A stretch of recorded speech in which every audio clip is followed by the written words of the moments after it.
आप सभी का प्रभु यीशु मसीह के पवित्र नाम में जय मसीह की। और मैं आप सभी का पुनः ग्रो इन क्राइस्ट चैनल में हार्दिक स्वागत करता हूं। प्रभु का धन्यवाद हो कि आप इन वचनों को न केवल सुनते हैं पर दूसरे के साथ शेयर करते हैं, ताकि आप ही नहीं आपका परिवार और दूसरे लोग भी इन वचनों के द्वारा आशीष को प्राप्त करें। आज के मनन के लिए मेरे साथ निकालेंगे रोमियो की पत्री अध्याय 8 उसका 25वां। I repeat it again, Romeo की पत्री अध्याय 8 उसका 25वां पद। परंतु जिस वस्तु को हम नहीं देखते, यदि उसकी आशा रखते हैं तो धीरज से उसकी बाट जोते भी हैं। हालेलुया। मेरे प्रियो, ये अद्भुत वचन है। जब इस वचन को हम पढ़ते हैं, ये वचन मुझको और आपको न केवल उत्साहित करता है परंतु बार बार कुछ कहता है, जिस विषय पर आज हम चर्चा करने वाले हैं। आज के जो मनन का विषय है वो ये है, धीरज रखें। आई रिपीट इट अगेन, धीरज रखें। जब हम धीरज के विषय में कहते हैं तो ये बोलना बहुत आसान है, पर इसको अपने जीवन पर पूरा करना बहुत मुश्किल काम है। कई हमारे पूर्वज लोग इस बात को कहते थे कि धीरज का फल क्या है? मीठा है।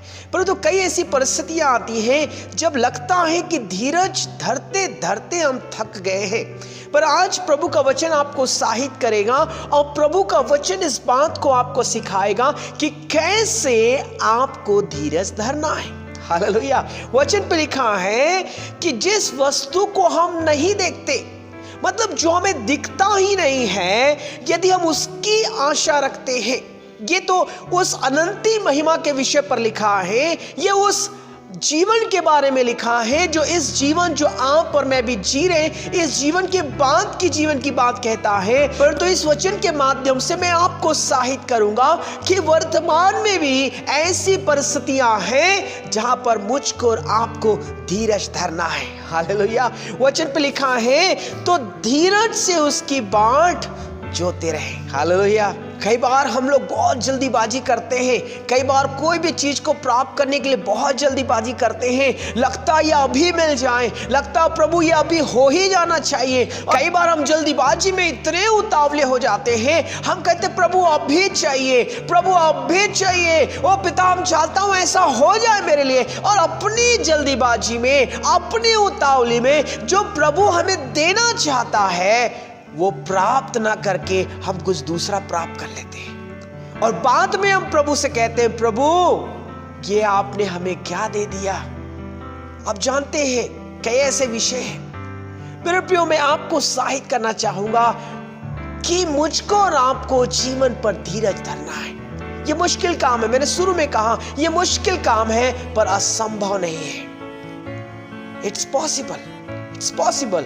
और परमेश्वर के वचन पे भी लिखा है, भजन संहिता अध्याय 75 उसके दूसरे पद पर लिखा है, जब ठीक समय आएगा तब मैं आप ही ठीक ठीक न्याय करूंगा। हालेलुया। प्रभु परमेश्वर खुद कहते हैं कि तुम्हें अपनी परिस्थितियों में धीरज धरने की जरूरत है, धैर्य धरने की जरूरत है। जब प्रभु का समय आएगा प्रियो, जब प्रभु चाहेगा ये चीज हमें मिलनी है, जब प्रभु चाहेगा इस मुकदमे से मुझे पार होना है, जब प्रभु चाहेगा इस बीमारी से मुझे पार होना है, जब प्रभु चाहेगा मुझे इस कर्ज से पार होना है, जब प्रभु चाहेगा मुझे आत्मिक जीवन में इतना अधिक बढ़ना है, ये उसका समय है, ना कि मेरा और आपका समय।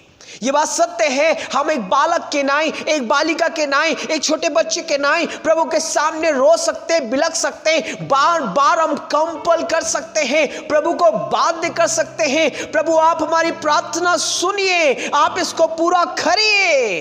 पर मैं आपको कह दूं, वो जब ठीक समय आएगा प्रियो, वो समय सबसे बेस्ट समय रहेगा। हालेलुया। हालेलुया। इसलिए प्रभु के समय का इंतजार करें, प्रभु के समय का इंतजार करें, अपने समय से ना करें। आप देखिए यूसुफ के जीवन से, आप देखिए अब्राहम के जीवन से, आप देखिए मोसेस के जीवन से, आप देखिए जितने प्रभु के दास और दासी जो पुराने नियम और नए नियम में पाए जाते हैं, कोई भी व्यक्ति समय से पहले जिसने उतावली किया वो चूक गया, और जिसने प्रभु के समय का इंतजार किया मुश्किल था, असंभव था, ये हो नहीं सकता था, परंतु जिसने भी इंतजार किया, जिसने भी वो धीरज धरा, उसने परमेश्वर की महिमा को अपने जीवन पर देखा। हालेलुया, ओ हालेलुया। मेरे प्रिय, परमेश्वर आपके जीवन पर भी वही करना चाहता है। अगर कोई ऐसी परिस्थितियां हैं, कोई ऐसा विषय है जिसको लेकर आप बहुत दिन से प्रार्थनारत है, हो सकता है कई बार आप कलीसियाओं में गए होंगे, हो सकता है आपकी प्रार्थनाएं सुनी ना गई होगी, हो सकता है आप उस परिस्थितियों से बाहर ना निकले होंगे और अब आपको लगता है अरे अब तो कुछ होने वाला नहीं, आपको लगता होगा अब मेरे जीवन में कुछ होने वाला नहीं, वो कुछ हो ही नहीं सकता, और आप अपने धीरज को खो देंगे, अपने परिस्थितियों में अपने धीरज को खो देंगे। तो मैं आपको कहना चाहता हूं, प्रभु के समय का इंतजार करें, प्रभु अपने समय में सब कुछ पूरा करेगा। हालेलुया। जब मैं कहता हूं धीरज के विषय में प्रियो, तो हाल ही में मेरे साथ एक घटना घटी, उस घटना को मैं आपके साथ बांटना चाहता हूं कि धीरज हमें कैसे उनकी इन परिस्थितियों में रखकर जीवन में आगे बढ़ना है। हालेलुया। परमेश्वर के वचन के साथ ही साथ इस गवाही को भी सुने जो हाल ही में मेरे साथ हुआ। मैं अपनी यात्रा को कर रहा था, 2 दिन की यात्रा, 2 दिन पहले मैं अपनी यात्रा को कर रहा था, और वहां जाने के बाद मैं वापसी की यात्रा कर रहा था, और जब मैं वापस आ रहा था तो आने से पहले जो मेरा ट्रेन का जो बोगी था वो था B3 7 नंबर। और आप सभी जानते हैं अगर एसी कंपार्टमेंट में 7 नंबर आपको मिल गया तो आप डोर के पास रहेंगे, लोग आएंगे जाएंगे, बार बार आवाज होगा और आप ठीक से सो नहीं सकते।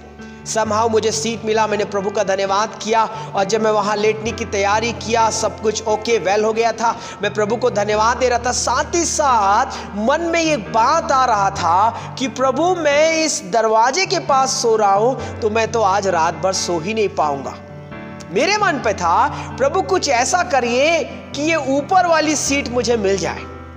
और जब मैं ऐसा विचार कर रहा था तो मेरे को लगा कोई आ तो नहीं रहा है, फिर भी मैंने प्रभु को धन्यवाद किया और मैं उसी 7 नंबर सीट पर सो गया।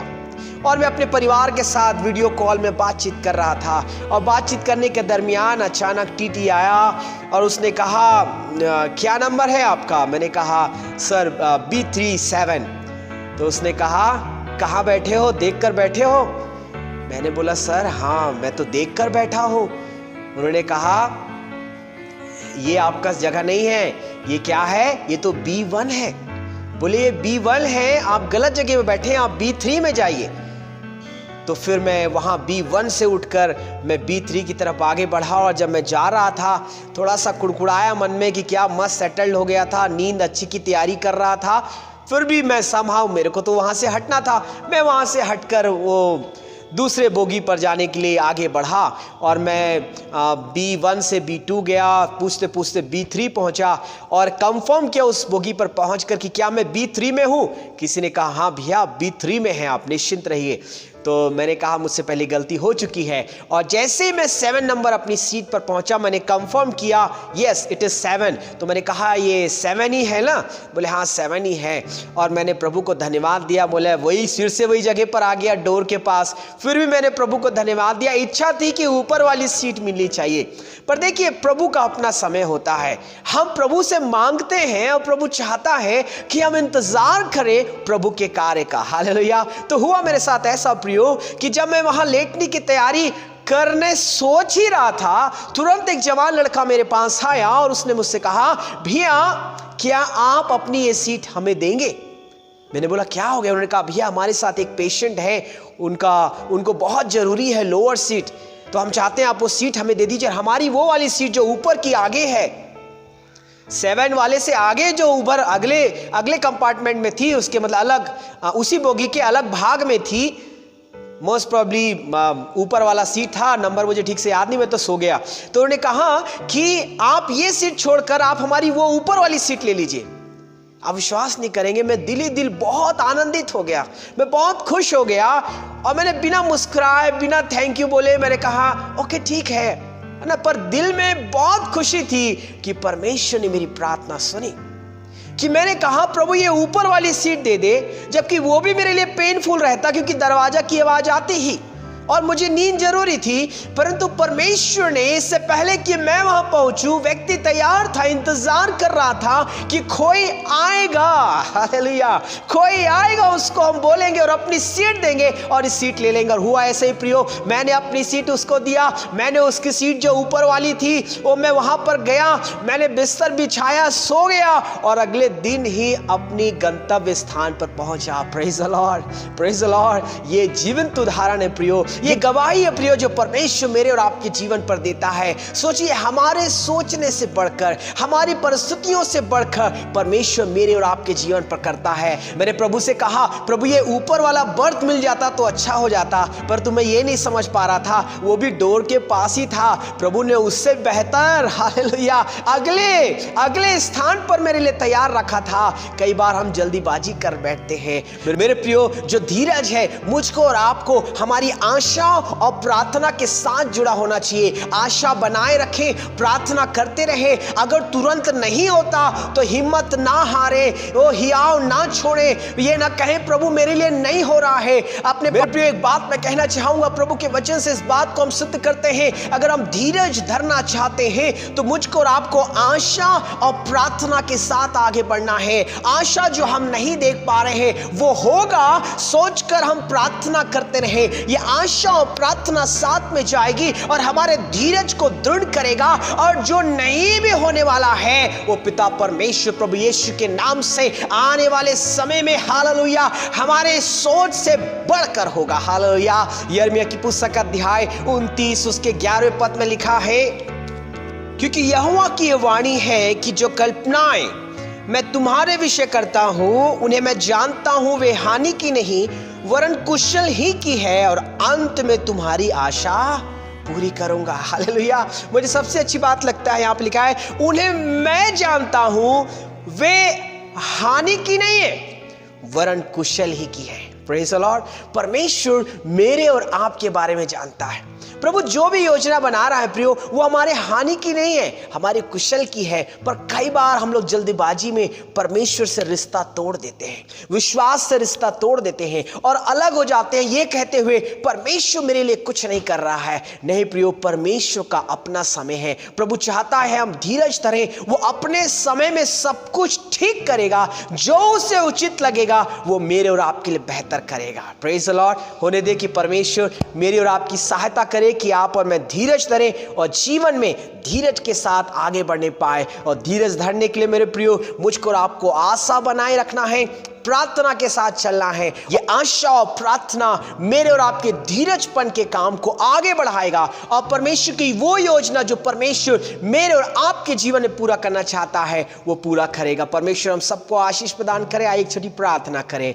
खुदावंद प्रभु यीशु मसीह, हम आपके नजदीक आते हैं। धन्यवाद पिता, आज आपने हमें सिखाया कि हमें धीरज रखना है पिता। कई बार हम जल्दबाजी करते हैं, कई बार हम उतावले होते हैं, कई बार अपनी परिस्थितियों में प्रभु हम आपसे ही नहीं परंतु अपने लोगों से भी हम चाहते हैं तुरंत, जल्दी और ऐसा वैसा तुरंत हो जाए पिता, परंतु हम समय का इंतजार नहीं करना चाहते। कई बार पिता प्रभु जी आप हमें सिखाना चाहते हैं, कई बार पिता आप हमें बेहतर तरीके से वो चीज़ हमें देना चाहते हैं जिसके लायक हम हैं पिता। प्रभु जी हमारे प्रिय लोगों की सहायता कर। अगर कोई हताश है, कोई निराश है और पिता कोई हियाव छोड़ चुका है, अपने धीरज से हट चुका है, मेरी प्रार्थना है पिता उन्हें इस वचन से बोल और बातचीत कर पिता। धीरज बनाए रखे पिता, क्योंकि जब आपका समय आएगा आप सब कुछ सही तरीके से पूरा करेंगे। आप हमारी सोच से बढ़कर और बेहतर हमारे लिए रखते हैं, इसके लिए आपका धन्यवाद करते हैं। सुनने वालों को आशीष दे और सभी पर आपका अनुग्रह हो। प्रभु यीशु के नाम से इस प्रार्थना को मांग लेते हैं। आमेन, आमेन, आमेन। प्रभु आप सबको आशीष दे। इसी तरह एक दूसरे को प्रार्थना में याद रखें और प्रार्थना करें कि परमेश्वर मुझको और आपको ऐसा बनाए कि हम धीरज धरें और धीरज के साथ आगे बढ़ें और बहुतों के लिए आशीष का कारण बनने पाएं। प्रभु आप सबको आशीष दे। इस वचन को दूसरे के साथ शेयर करें और प्रभु की आशीष को प्राप्त करें। आमेन।